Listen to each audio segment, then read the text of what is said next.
إن الحمد لله نحمده ونستعينه ونستغفره ونعوذ بالله من شرور أنفسنا ومن سيئات أعمالنا من يهده الله فلا مضل له ومن يضلل فلا هادي له وأشهد أن لا إله إلا الله وحده لا شريك له وأشهد أن محمدا عبده ورسوله صلى الله عليه وعلى آله وسلم. Bugün sizinle Mü'minun suresinin son ayələrini oxuyacağıq və onlar barədə biraz ətraflı danışacağıq.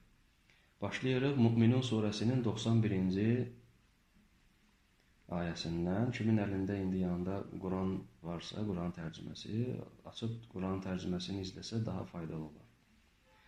Allah subhanahu və teala Mü'minun suresinin 91-ci ayəsində belə buyurur. مَتَّخَذَ اللّٰهُ مِنْ وَلَدٍ وَمَا كَانَ مَعَهُ مِنْ إِلَٰهٍ إِذًا لَذَهَبَ كُلُّ إِلَٰهٍ بِمَا خَلَقَ وَلَعَلَى بَعْضُهُمْ عَلَى بَعْضٍ سُبْحَانَ اللّٰهِ عَمَّا يَصِفُونَ.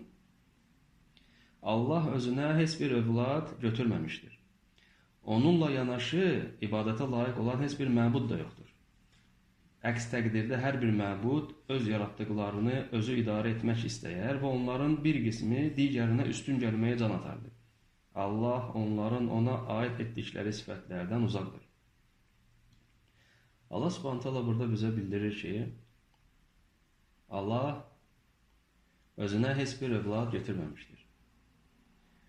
Bununla Allah Subhanahu taala müxtəlif vaxtlarda, müxtəlif yerlərdə yaşayan, onun peyğəmbərlərinə iman gətirməyən, onun ayələrinə yalan sayan bir çox insanların, toplumların ona atdıqları iftiranı təqzib edir. Yəni ki, rədd edir.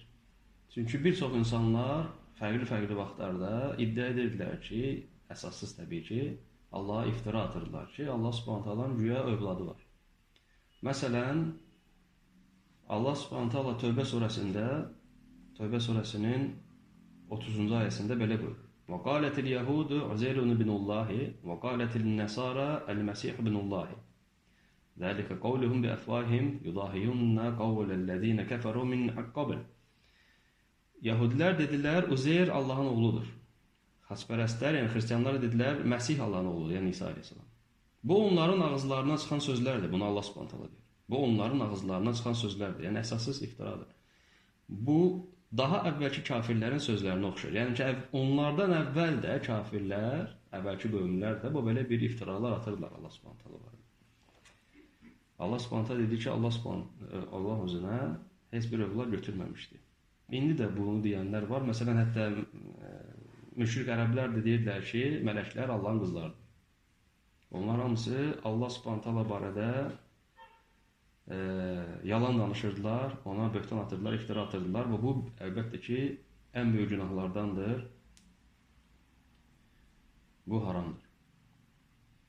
Və Allah Subhanahu taala deyir ki, əgər Allahla yanaşı hər hansı bir ilah olsaydı, onda bu ilahlar bir-biri ilə yarışardılar ki, kim bu dünyanı idarə edəcək? Necə Allah burada deyir ki, لَعَلَى بَعْضُهُمْ عَلَى بَعْضٍ. Əgər Allahdan başqa bir ilah olsaydı, ibadətə layiq ilah, haqq ilah olsaydı, onda bu ilahlar bir-birlərindən savaşa girərdi, yəni ki, yarışa girərdi ki, bütün dünyanı nəzarət altına getirsinlər. Həmçinin Allah Subhanahu taala bizə sanki bildirir ki, baxın bu dünyanın yaradılışına, bəyəm bu dünyanın yaradılışında bir neçə ilahın iştirakı ola bilərmi? Yəni, bu düzəmin, bu mükəmməl yaradılışın, bu mükəmməl yaradılış var da biz düşünsək, görərik ki, istənilən adam düşünsə, lazımınca görəcək ki, bunu ancaq tək olan Allah yarada bilərdi. Müxtəlif ilahlar olsaydı, burada xaos olardı, burada uyğunsuzluq olardı, burada qayda pozuntusu olardı. Fərqli qaydalar olardı, düzəm olardı. Amma burada görürsən ki, hər şey bir düzəmlə gedir. Hər şey bir qayda ilə gedir. Ona görə də bu bir daha onu göstərir ki, Allah təkdir, onun şəriki yoxdur. Allah Subhanahu taala sonra 92-ci ayədə deyir, Mü'minun surəsinin: "Alimul gaybi veş-şehadeti feta'ala amma yüşrikun." O, yəni Allah qeybi və aşkarı biləndir. Allah müşriklərin ona qoşduqları şəriklərdən çox ucadır. Bir daha Allah Subhanahu taala özünün hər hansı bir şərikə möhtac olmadığını bizə bəyan edir. Bir daha bizə deyir ki, Allah Subhanahu taala şərikə ehtiyacı yoxdur, şəriki yoxdur, o təkdir, onun bənzəri yoxdur və kim ki ona şərik qoşur, yəni kim ki deyir ki, Allahın şəriki var, o əsassız iddiadır, onu heç vaxt sübut edilməz. Bu sadəcə boş sözlərdir. Amma təhlükəli sözlərdir. Çünki ən böyük günah hələ şirkdir. Sonra Allah Subhanahu taala 93-cü ayədə deyir: "Qul Rabbi imma turiyanni ma yu'adun, Rabbi fala tec'alni fil qawmiz zalimin. Və inna ala an nuriyaka ma na'iduhum laqadirun." 93, 94, 95-ci ayələrdə Allah Subhanahu taala deyir: "De." Yəni peyğəmbərə salsın deyir: "De. Ey Rəbbim, əgər onlara vəd olunanı, yəni müşriklərə vəd olunanı, kafirlərə vəd olunanı mənə göstərəcəksənsə, məni zalım adamların içində qoyma, ey Rəbbim." Bu duadır. Sözsüz ki, biz onlara vəd etdiyimizi sənə göstərməyə qadirik. Allah Subhanahu taala deyir ki, sözsüz ki, biz, yəni Allah Subhanahu taala özü barədə deyir. Biz deyəndə Allah Subhanahu taala özünə aid edir və burada qəsd o deyil ki, Allah bir neçə nəfərdir də. Onun əzəmətini göstərir sadəcə. Allah Subhanahu deyir ki, sözsüz ki, biz onlara vəd etdiyimizi sənə göstərməyə qadirik. Yəni burada Peyğəmbər sallallahu əleyhi və səlləm, Allah Subhanahu taala deyir Məhəmməd Peyğəmbərə sallallahu əleyhi və səlləm ki, de, əgər onlara vəd etdiyin əzabı onlara göstərəcəksənsə, həmin o əzab gələndə məni o əzabdan qoru. Mən də o əzabın içində olmayım. Yəni ki, onlara həlak gəlsə, mən onlardan uzaq olum, bu əzabdan uzaq olum. Yəni ki, məni də əzabı düçar etmə, məni də həlak etmə onlarla bir yerdə. Bu Allaha sığınmadır da. Onların, həmin o kafirlərin, müşriklərin əməllərindən və onların başına gələ biləcək müsibətdən Allaha sığınmaqdır. Və Allah Subhanahu deyir ki, bəli, biz onlara vəd etdiyimiz əzabı sənə göstərə bilərik. Biz buna qadirik, çünki Allah Subhanahu hər şey qadirdir. Amma Allah Subhanahu səbr edir və insanlara, hətta ona iftira atan kafirlərə möhlət verir. Ki onlar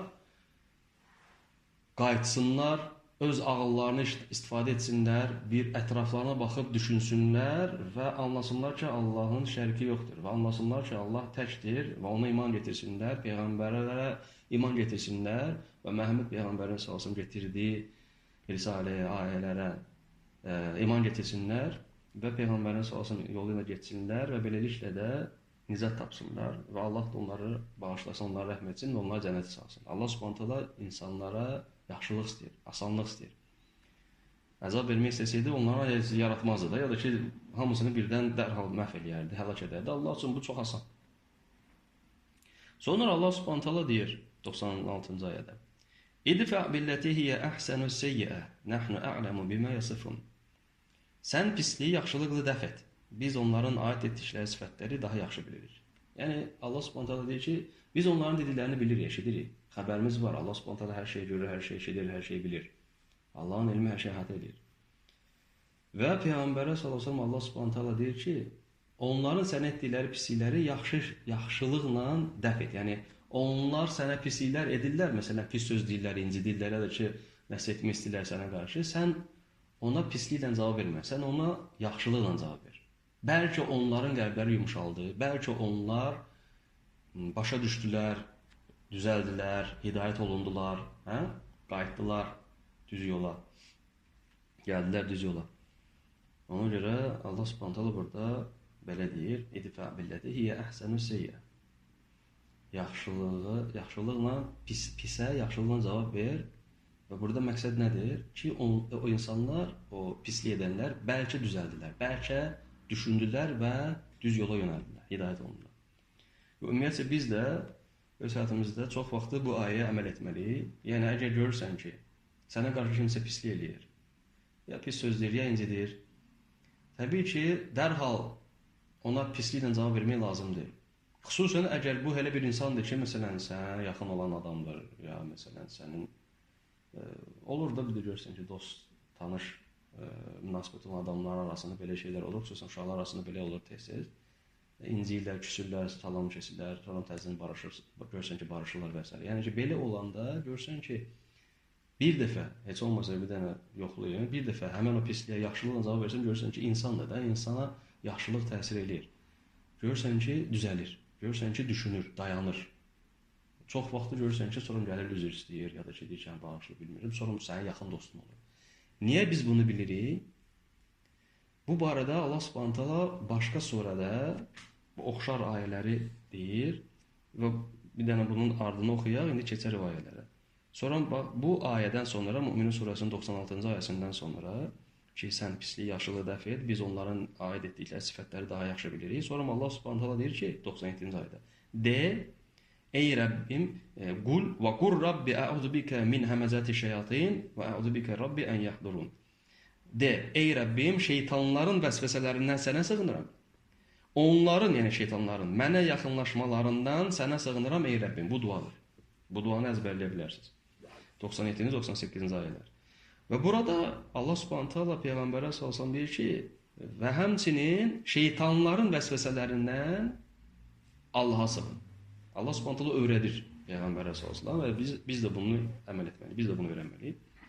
Və deyir ki, şeytanların vəsvəsələrindən, onların yaxınlaşmalarından, onların sənə deyə biləcəkləri hər hansı bir pisliyindən Allaha sığın.